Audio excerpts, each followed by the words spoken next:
Alright guys, the first game that we're going to take a look at here was the matchup against Affinity.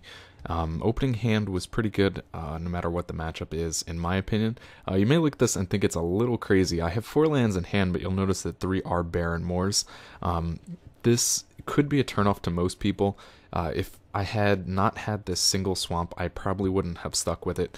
Here's what I'm looking at this point in time. This particular version of Mono Black Control does not rely heavily on the 2-drop. With the classical versions, you have things like the Ravenous Rats, which come in at 2, and it's very important to try and hit that. Because this deck really kind of sits around 3 for its mana cost, it's not going to set us back too much if on turn 2 we have to put a Barren Moor into play. So what you're going to see here, we are on the play, is I decided to keep this hand, and you'll see how this plays out. You'll start with the swamp, obviously, in play. I'm going to pass the turn to my opponent, who actually gets a very poor start as far as Affinity is concerned in this first game. And then at the end of his turn, I'm going to cycle my first Barren Moor. Now here's what the thinking is. Because we don't rely on that 2-drop, what can happen here is I can attempt to cycle off Barren Moor in hopes of finding the swamp, and you'll see that I did. If I had not found that swamp, what's going to happen next turn is I'm going to simply put a second Barren Moor into play. Sorry about that. Hopefully you can't hear my phone going. So what I'm going to do is have that opportunity to put that Barren Moor into play as my second land, and I'm not going to be held up too much from having to wait until the following turn to allow it to untap. And at that point in time, I'll have to make a judgment call on whether I then cycle the third Barren Moor that I had off that single swamp that we'll have untapped, or whether or not I would not chance it and put that one into play so I can make sure that I hit 3. Luckily for me, I didn't have to worry about that. I do hit my second swamp here, which is going to leave an awesome play, and even better on my draw, I hit my third swamp, which is great, because now I can cycle away these last 2 Barren Moors without a problem at all. So we're going to put that into play and pass the turn. Again, I like to most of the time wait until the end of my opponent's turn to cycle off Barren Moor, just that way you're not, telling him that you have no other plays. By leaving this land open, he could think that you have, anything from Echoing Decay to Doomblade. So, end of turn here, we are going to cycle both Barren Moors. First gets us Unearth, and second Sign in Blood. So things are looking really great. We're going to easily hit our third land here. And draw into a fourth on the next turn, which is great. So we will hit our third land, which allows us that point in time where we can finally start playing all of our creatures. They do come in at that 3-drop. We also get some recursion off the Unearth, and we have Sign in Blood as well as the Rager to help us build up our hand. Now, you'll see here I started to play the Rager and decided that I think the better play is the Spectre. The Spectre is a little bit stronger in the matchup against Affinity for a couple of reasons. The first reason is obvious. It has flying. Most of the decks these days are not running flyers. That allows you an opportunity to get damage past a creature wall, which is a possible thing to happen against Affinity. So it's going to be important there. The other reason that I wanted it is the discard ability. At this point in time, my opponent is sitting with 7 cards in hand, and like I said, this is a poor start for Affinity. For Affinity to be going into turn 3 with 7 cards in hand is really bad. Usually what they're looking to do is drop a lot of early cheap artifacts so that they can get their Affinity going and get the Frogmite, etc. into play. So I want an opportunity to get rid of whatever it is he has in his hand, something obviously big that he can't cast yet, maybe a Carapace Forger. Affinity runs a lot like Stompy and Goblins and some of the other aggro strategies, where they enter what I always talk about as top deck mode. What it looks to do is very fast, dump its hand, get creatures on the board, and swing for early, fast damage. When he's in a situation like this and he's strung up a little bit, it kind of changes things. But what I still want to do is get rid of his hand. If I can get him into top deck mode, then I'm putting myself in a pretty good position. You'll see, I'll talk about sideboarding after this game, but this version of the deck is very heavy on the discard for things like the Fissure Post matchup. And so some of the discard will come at a disadvantage against aggro strategies like this, where they dump their hand fast. But anyways, he decides to blast the Spectre. He does know that those flying creatures are going to provide a lot of trouble for him. He's still going to have to discard, and discards a land. So what this is probably telling me is that he's got a very heavy land hand. Pretty good in my favor, because I also have Unearth here. I can bring that Spectre back next turn after I drop this 4th swamp, and also be able to play the Rager at the same time. So draws off the Thoughtcast there. Put down that 3rd one, draw into Tendrils, which is great. That can give us a great opportunity to come back from a heavy blow off of a Tog or a Fling or anything like that. So Rager's going to come down. I wanted to play that first, just on the off chance that I get Duress. I would rather play Duress there with my 1 untapped land as opposed to Unearth. That allows me an opportunity to target down a specific card for discard, as opposed to the Spectre, which is random. I mean, the Spectre does have a benefit in that it's giving you a body back on the field, but I still would like this opportunity to get rid of whatever it is he's holding back. It's very unusual. Like I said, we're going to turn 4 now. He's got no creatures, no other artifacts in play other than lands, and that's a very unusual start for Affinity, so I really wanted an opportunity to see what was in his hand and see what the problem was for him. Discards another land, and again, kind of projecting that he may have been just heavily mana flooded and decided not to mulligan down. 4th land comes into play. Going to cast another Thoughtcast. Finally gets down his first creature with a Disciple of the Vault. A lot of Affinity decks these days are relying on the combination between Disciple of the Vaults and the Atogs, using that for a heavy damage and also bringing in a couple of copies of Fling to really finish things off. But we have a lot of great options here. Snuff Out cannot obviously target that down, but it will be able to save it later for Mirror Enforcers and Carapace Forgers. But I do have Tendrils of Corruption, which will allow me an opportunity to kill that and gain some life. He's got only 1 damage on the board here from that Disciple of the Vault because of the Chromatic Star. He has no options just yet to sacrifice any other artifacts. So we're going to swing through on the opportunity to maybe get him to block. Decides not to, but does have another blast in hand to get that Spectre off the board. Chooses not to block. I am going to use Sign in Blood here over the Tendrils. I am not in any kind of position where I absolutely have to play Tendrils. Affinity doesn't run any kind of counters. He has no way to get rid of the Disciple now that he is tapped out to prevent the Tendrils from happening. He also has no real plays where he can sacrifice a whole bunch of stuff in response to gain life. I mean, deal damage to me. So I'm going to take the opportunity to simply use Sign in Blood, hope that maybe I hit another creature drop. I had 3 mana available to do so. I do get into Distress, which is something that is absolutely doable, and it will give me an opportunity to see what he has going on. So we see a Prism in hand and Disciple of the Vault. Both are pretty good targets. The Prism is going to allow him to draw cards. Maybe a better choice here, but I did go with Disciple of the Vault because I did want to avoid whatever opportunity it was for him to get double damage off of sacrificing artifacts. Granted, I do have 2 kill spells in hand, but I would rather save them for something a little bit more troublesome, like those 4 toughness creatures. So the seat comes down. He's obviously going to play the Prism, draw his card off of that, and finally hits into a creature with the Frogmite. So, sacrificing his first artifact here to do 1 damage off the Disciple, going to draw a card off of the Star, and plays a Springleaf Drum. And this is where we're getting to that point in time. You see he has 1 card in hand. Discard is not going to work as well. Chittering Rats will be a little bit weaker based on their effect alone. So we're really in that opportunity where the discard is not going to matter in this matchup. As you see here, draw the Chittering Rats, but once I put it into play, it's not going to really hurt him too much. He does have 1 card here. Maybe the better opportunity for me would be to put that Chittering Rats into play first to get rid of whatever it is in his hand. But the thing is, I cannot actually play both the Chittering Rats and one of my kill spells for its 4 cost. Snuff Out does have the ability for me to pay 4 life. I decided that what I wanted to do here is I wanted to get rid of both of his creatures so I could just attack through and do damage on this turn. And this is going to give me the great opportunity to do that. The first target here has to be Disciple of the Vault, because if I target down Frogmite first, I'm going to take 1 damage off of it dying. So we're going to take down the Disciple first. In response, he kind of cancels my strategy by killing off the Rager. So we're going to kill off the Disciple. I'm going to gain the life, and then easily I can pay the 4 life when I so want to kill off that Frogmite. I kind of changed my mind there. Like I said, what I was thinking is that I was going to use both of those and kill off the Frogmite so that I could get my 2 damage through. And what I realized is, well, I'm at 21 now. I can actually sit back and take this 2 damage for a little while and use that Snuff Out on something bigger. Like I said, the big troublesome thing that you find with these decks is not only the 4 toughness creatures, but Atogs. Those are the big targets that you'll see in Affinity and you want to get rid of. So, Chittering Rats is going to come down. It's basically going to act just as a body at this point in time because my opponent does not have any cards in hand. I'm not going to actually block either because at this point in time, we're kind of sitting at a damage race. There's no need for me to block. I'm well, above the 10 life point where you kind of start to worry. So I can sit back and I can take that 2 damage and I can attack in response. And I have options here because of the Snuff Out to get rid of things like this Carapace Forger, which will prevent me from attacking through.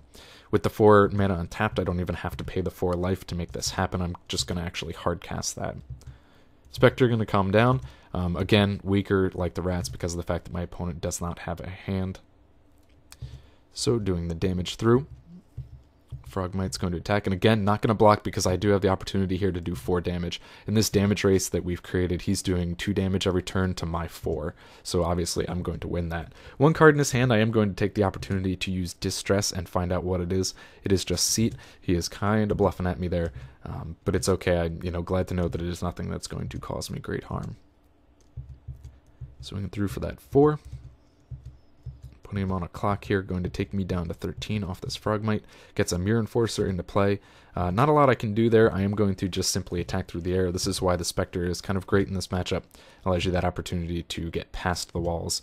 Unearth is going to allow me the chance to bring something back. And my target's obviously going to be Phyrexian Rager. What I have in my graveyard, let's open it up real quick here, is basically going to be useless discard spells at this point in time because of the fact that he has 1 card in hand.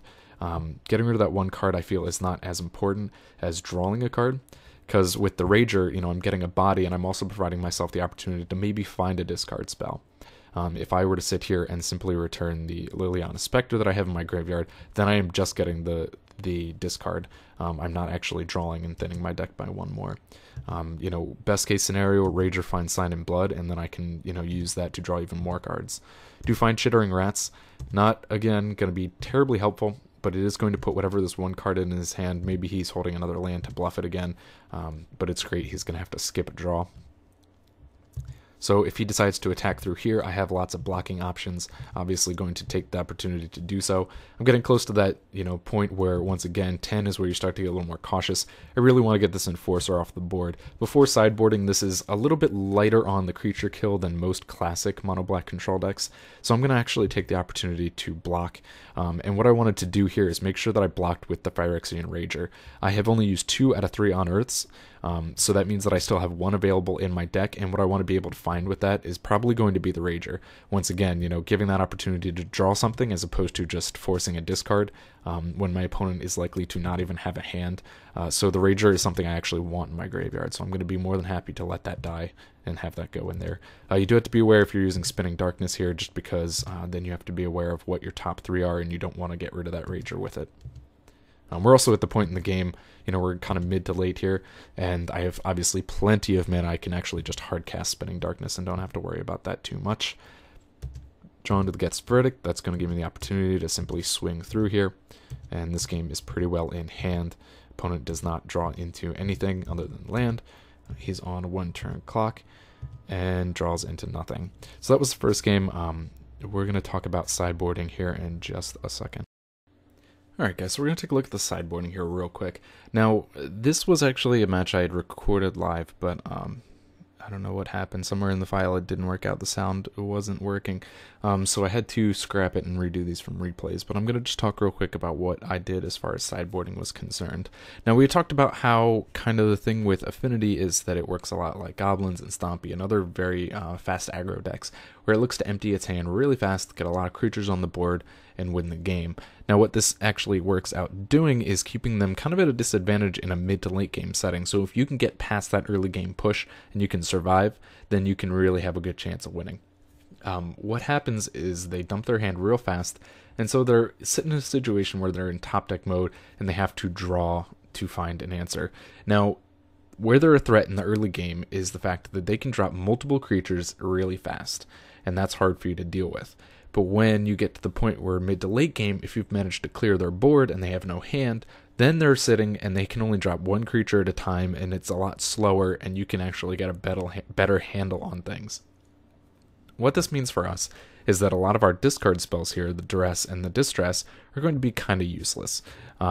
We do have other kind of discardy spells here. Obviously, Liliana Spectre is straight discard, and the Chittering Rats is kind of mediocre discard. It's basically skipping a draw. And because these are kind of the sole creature base in such a in such a small pile, is the fact that we can't really do anything. We don't necessarily want to get rid of these creatures. There is very little damage in this deck. It needs the creatures to get through. It works a lot like most control decks where they are creature light, heavier on the non-creature spells, and they look to basically keep their creatures protected or on the board and get them through and do damage over time so they can win the game. Now, What that does mean is that this is going to be our big target for sideboarding here against Affinity. We want to be able to get rid of these cards right away. There really isn't any kind of drawback or downside to any of these other spells. Sign in Blood, obviously, these are kind of core and these are not going to go anywhere no matter what the matchup is. Things like Snuff Out, it has the non-black. Things like Spinning Darkness has the non-black, and these are things that you want to take out versus, any of the Dimir variants or other mono-black control. That's going to be something you want to target out there. But here, because Affinity really doesn't care about discard, these have to go. And obviously Duress more than Distress, because Distress allows us to actually target a creature. Duress cannot target a creature or a non-land. Or a land. So, that's going to be the first thing to go. And here's what I did when I brought those out. Obviously our sideboard is based a lot more on facing down 8 post. We have 8 copies of Rancid Earth and Choking Sands. These are our land destruction package. That's 8 copies total. Don't think I'm crazy there. So I'm taking out these 6 cards, and finding 6 new cards is going to be something that is not easy to do. Obviously, I'm going to bring in 4 copies of Diabolic Edict. We want to keep our opponent's creatures off the board as best as possible. So we're going to take these out. Let's just do this right here, and I'll show you what I did. We're going to set these aside, and the first thing, like I said, that I'm going to bring in is Diabolic Edict. Now, this card is great. It works very well when you have an opponent with things that are hard to target, but what it's going to basically do for us here is be a little bit weaker. If you're facing these heavy decks with creatures that can build up a large creature base fast, it becomes less and less effective at targeting down what you specifically want to die, since your opponent gets the choice. It is something that is necessary for the deck, however, because there are hexproof variants out there that you need to use it for, so it's much more important to use that over something like Doomblade. But what we're going to do here is obviously bring in 4, because at this point in time, even if we have to use it just to clear one random creature off the board, usually it's something that we want dead anyways so that we can get through with our creatures. Next thing we're going to bring in, obviously, is going to be Geth's Verdict. Geth's Verdict is, basically another edict. It does have that added bonus of causing one damage, but it's another creature spell, so we're going to be able to kill off creatures, get through his base a lot, his creature base a lot faster. So you have this package now. This is a much heavier creature spell, creature kill spell. Man, I am not talking well here. Package that we've built up. You see here we have added in a whole 5 copies, going to increase the odds that we find something. And this starts to look a little bit more classic. There was a period, pre-ban where the decks were running, double copies of Echoing Decay and, a decent creature kill package like this, where you had a lot of options to get through with what little creatures you did have. And you have to consider how the Crypt Rats are going to work out great against that creature base, but we're still a card short. So what I decided to do here is bring in a single copy of Raven's Crime. This is kind of my own take on the deck. This is something that is often used as a 4th Duress, but I thought the Raven's Crime was a better choice. What it gives us is basically a discard that is reusable. Obviously, you can't pick what is discarded, so that kind of makes it less important. But I think it works great here because of the fact that we really don't want to load things up. Having a single copy of Distress or Duress in the deck is kind of random. I really did want those 5 spells in there, those 5 kill spells. So whatever I'm bringing in is going to be a singleton. If I bring in a single land destruction spell, okay, great. It's not really going to hurt Affinity that much. In fact, in some cases, it might hurt you more, because if they have Disciple of the Vault, you're going to have to take damage.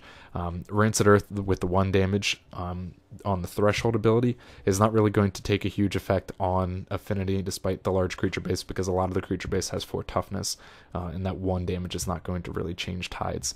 Choking Sands does do just basic damage to an opponent, straight damage to the face. But again, a single copy of Choking Sands is not going to be a big deal, and it's not something that I want to run 4 of, because lands are not that important to Affinity. Affinity is going to be able to play things, for free off of the Affinity ability, as well as the drum is going to help them, get more creatures in without having actual lands. They look to obviously sacrifice lands all the time to things like a Tog to pump things up, so that's not really going to be important. So obviously what I was going to bring in was going to be a single copy of a discard spell. If I had to pick between Duress and Distress, obviously the single copy would just be Distress because it allows us to take a creature out of our opponent's hand, but I am running this singleton copy of Raven's Crime, so I'm going to bring that in. And that'll change things up just a little bit. It's going to give me an opportunity to hold on to lands here and there, and that gives us a chance to not only bluff that we have a kill spell, but it gives us a chance to reuse Raven's Crime at some point in the game. It works great, things like Jittering Rats and the Spectre, you're going to want to put those into play because you have a low creature base, no matter whether or not your opponent has a hand. So a lot of the times you're not going to have a lot of say on whether or not that can be effective. You're going to want the creature in play. But Raven's Crime gives us a lot more control as far as when we want to play it. So let's get into game 2 here and see how it goes. Alright, so we're going into the second game here, feeling pretty good about our odds. We were able to switch out basically all of our, useless discard in favor of some even extra kill spells, and hopefully this is going to work us out pretty well. Opening hand is, it's keepable, but it's not fantastic. It has 5 lands in hand. The only saving grace is that one of these is Baron Moor, so that's basically going to equate to another card. We don't have a 1-drop here now that we've gotten rid of Duress. So we're going to really be able to just simply cycle that away and move on with our lives. And it's basically, like I said, going to hopefully act as a non-land spell. Hopefully when we cycle it at the end of our opponent's turn here, it's going to give us a non-land card. So a better start here for my opponent. He is able to get the Frogmite out on turn 2, which is a more typical play from Affinity, as well as Disciple of the Vault. And this is, like I said, much more typical for Affinity, and they get these fast starts. You see here, turn 2, he's down to 2 cards in hand, and this is why we really didn't need all that discard in our deck. So, end of turn, we are going to simply cycle away the mountain. Again, no creature plays on turn 2, but we do have Diabolic Edict, which we are going to take the opportunity here to use. And see, at this point in time, we're going to probably wait till the attack phase, or if he plays another creature spell. And then in response to that creature spell or the attack, we will use Edict so that he sacrifices the Frogmite, because odds are good he wants to keep Disciple of the Vault, and that'll get the biggest creature off the field. We're okay with that. Gonna have to take some damage, obviously, to sacrificing Chromatic Stars anyways. Not a huge deal. Because we're brought in all those Edicts, it's, again, not a targeted spell, so we really need to be able to clear off the board and keep as few creatures out as possible. And that way we can get more direct kills off of these Edicts. So Shaman's going to come down, and I think I misplayed here. Like I said, what I wanted to do was, in response to a creature spell, use Diabolic Edict to get rid of the Frogmite, or if he did not, play a creature spell during the attack phase, because I wanted the Frogmite gone. So at this point in time, Edict becomes less powerful because I want the Frogmite gone, but now he has the Shaman, which he can easily decide to use as his target for Edict, and that's weakened the power of the Edict. Luckily for me, I am still going to use it anyways, just to, again, keep his creature count low. And luckily for me, he does decide that he wants to keep the Shaman. And I think maybe that's the right play, actually, by him, because of the fact that he can now have an engine to sacrifice artifacts in addition to the Disciple of the Vault. So it kind of combos out with that. And by sacrificing the Frogmite, I am going to take that single point of damage off it anyways. So basically prevented myself 1 damage, kept another creature off the board. Drawn to another land here, a little bit more land than we would like to see, but I can now get down my first creature. Jittering Rats, he does have cards in hand, so he's going to have to skip his next draw. And it is going to basically work as an opportunity for chump blocking here. Skipping the draw is a little bit less powerful with this Chromatic Star in the field, because it is going to allow him to simply draw an extra card. So whatever he would have drawn this turn, he's going to draw anyways. But I mean, I guess the positive side is that it, holds back by 1. He would have had even 1 extra card from here. So basically going to keep the wall. I am going to play a little defensive here because I am at 16, but I do want to draw cards. So I'm going to use Sign in Blood, see what I come up with. I have no creatures just yet for Unearth. Let's keep this going. Let's move this. So I'm going to simply skip my attack phase. Like I said, I wanted to be a little bit defensive. He's put himself in a pretty good position here. He can kind of wipe the board anytime he wants with this Shaman, and he's going to be able to combo that off with Disciple of the Vault. What he really is going to be looking for at this point in time is probably a second Disciple, and that'll really help solidify things. So I'm going to stay back. I had to take some damage off Sign in Blood, and I'm going to keep myself in this as long as I can. does play Thoughtcast to get some of his hand back, and another Chromatic Star, again giving him lots of opportunities here to kill off artifacts and do damage to me. And I'm thinking I'm definitely at a disadvantage at this point in time. Mirror Enforcer comes down, and I don't have anything directly to deal with that. I am going to be able to replay Chittering Rats here, and my plan at this point in time is that I can double block on the Mirror Enforcer, and then use Unearth to bring both of those Chittering Rats back. And, you know, I'm still thinking that he's going to lose, you know, I'm going to lose 1 life off that. That's going to bring me to 13. And then you have to count your lands, basically, and go, okay, 13, 12, 11, 10, 9, 8, 7, 6. So he can't quite kill me off yet between that. So we're going to have to just sit back and hope that things work out. And I think this was a bit of a misplay on his part. What he's actually going to do is use the Shaman here in conjunction with the Disciple. And he's going to kill off the Chittering Rats so he can swing through for 4. And this leaves me obviously way open for that damage. I am going to, however, you know, looking at my hand, be in a good spot. But I think he would have been better off waiting until he could build up his artifact count and being a little more patient. I think he would have had a lot of great opportunities in the later game, a couple of turns in, to finally be able to finish me off fully based on the Disciple of the Vault and the Shaman. Puts a Shaman down second. I think I actually came out of that pretty good. I'm going to have to take 4 going to 8, but I'm okay with that because of the fact that, you know, it got the Disciple off the board, and, you know, I have the Edict in hand, which I can now cast in addition to the Unearths. So I'm going to start with Edict just to see on the off chance whether or not he gets rid of the Enforcer. Either way, I'm still probably going to use the Unearths. He does use the Edict here and sacrifices off the Shaman. So I'm going to simply just use Unearth and bring back both of these Chittering Rats. Again, not so powerful next to each other or all together because he didn't really have a hand going. When he swings through, I'm obviously going to chump block with both. Gets the Enforcer off the board, keeps me protected at 8, and I'm sitting back. You know, it looks like I'm at a pretty disadvantaged spot here because I have only 8 life to his 20, but he's got no cards in hand, no creatures on the board. I'm actually really in the advantage here. I do have a lot of opportunities to get life back off the Tendrils, as well as Spinning Darkness. So Chittering Rats is going to come down.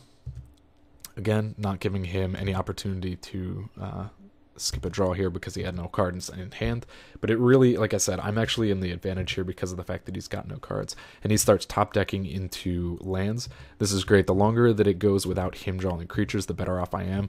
I'm going to just whittle him down 2 life at a time, drawing, obviously, as you see, kill spell after kill spell, so anything he does get in the board, you know, top deck mode here, he's only going to be able to play 1 creature a turn, and I'm going to have an answer for it. Odds are good. Atog comes down. I'm going to start off with Geth's Verdict to kill it off because it does damage. Draw into finally a Tendril. So like I said, as you see, I was definitely sitting at the advantage here because he was in top deck mode. He's only going to be able to throw out 1 creature at a time, and I'm going to be able to easily handle that. So more lands for him. Definitely he's flooded at this point in time. I'm going to attack through, draw into a Baron Moor on my turn. Now usually I like to, in the early game, wait until the end of my opponent's turn to use it, but at this point in time we have 8 lands available. I'm going to simply cycle it off now in hopes of getting something that is playable. You see I am holding on to lands here. I did sideboard in the single Raven's Crime. Discard, like I said, is not very powerful in this particular matchup, but you know, moving in the 1 Raven's Crime is something that I just thought I would play around with, see how it worked out, so you'll see me hold on to a land or 2 and try and bluff a little as well. So Mirror Enforcer comes down, but like I said, he's only able to play 1 creature at a time at this point, and I have 3 kill spells in hand, so as he's playing them, I'm going to be able to get rid of them. Start with Tendrils there, just so I can, you know, reaffirm myself, make sure I'm not in any situation to get burned down real easily. Spectre's going to come down, force him to discard the only card in his hand. It is a Blast, which he is going to use on that. He obviously was holding that back. I'm not sure if that was a great idea. He could have saved himself a lot of damage if he had killed that off earlier, the rat. But he did think, you know, and probably right, the Spectre is something that is hard for them to deal with because he is not running any flyers. So that's going to be his only answer to the Spectre. So Frogmite's going to come down. Again, he has a hope that it is a blocker, but I am going to simply kill it off. And drawing more kill spells. So gonna just whittle him down. This game is, like I said, pretty much over. It was over, you know, turns ago when it was 20-8, even though it may have looked like it was going the other direction. And I'm at a point now, like with that Tendrils, where I have plenty of life. I can use the Sign in Blood. But the smarter play here, and this is something I've always wanted to do, and you know, they always talk about Sign in Blood and how it's worked out great for the draw. But you'll see there, I can actually finish this a turn early by using Sign in Blood targeting my opponent. That's a play I've always wanted to do, so I was pretty excited to actually do that.